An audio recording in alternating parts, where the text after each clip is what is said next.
Is free healthcare really free? Uh, Even though it's called free healthcare, the title might be a little bit misleading. Free healthcare is really something called socialized healthcare. And socialized healthcare is when the medicine and healthcare is actually paid for by the taxpayers.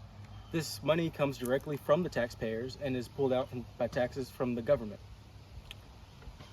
Now, this may sound great in theory, as much as socialism does, but there are many perils that come with this. One of the biggest issues is how do you pay doctors? Well, right now in the United States, doctors are paid a good bit of money to do what they do, a respectable job that deserves what they make. But under a system such as socialized healthcare, doctors would be paid next to nothing or very little, especially compared to what they're being paid now, to do the exact same task, which means you'll have many doctors leaving the workforce and you'll have a huge lack of new doctors coming in. And the doctors that you have coming in will be not nearly as good as the ones that you already had because not many people want to work for little money. Now, there are other issues with socialized healthcare too.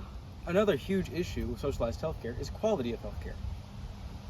There, the average wait time in the United States for a procedure or operation to be done is 3 to 4 weeks, according to heritage.org.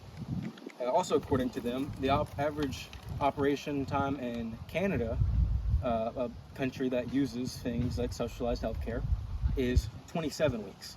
Now, I don't know about you, but 27 weeks is a huge difference.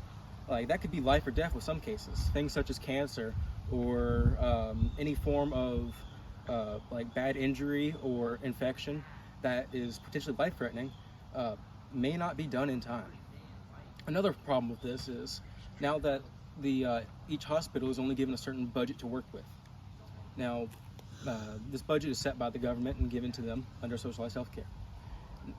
But this could mean that hospitals encourage patients to take cheaper options or don't run all the necessary tests that might catch something early.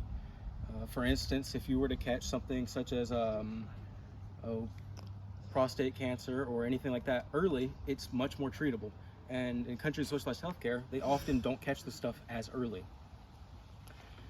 They also might encourage patients to take cheaper options that may not be as effective, solely due to the fact that it's not within the hospital's budget or that they're just trying to limit it. Instead of trying to implement a brand new system of healthcare into the United States, I think it'd be more effective if we just fixed what we had. According to healthsystemtracker.org, the average rate of inflation for the economy of the United States is, in the past year, is 2.7%. That's overall inflation. But in the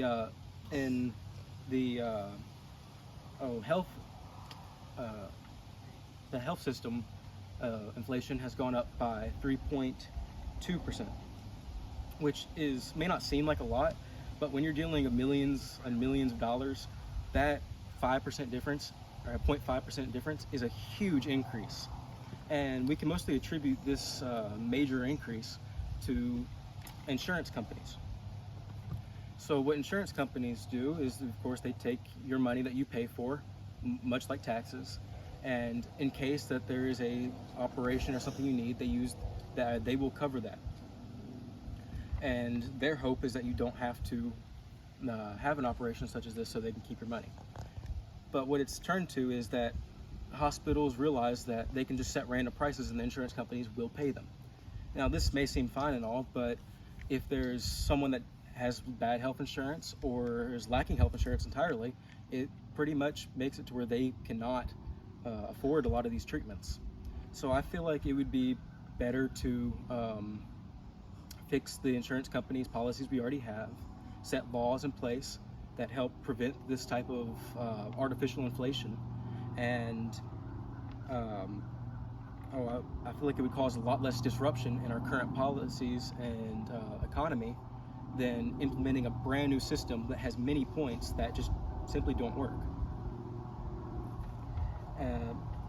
Now, a question for you would it be better to be sitting in a waiting room waiting on an operation or treatment that may not come in time, Or would it be better just to splurge a little bit, maybe have to spend a little bit more money, but you know it gets done right and you know you get the best possible thing for you?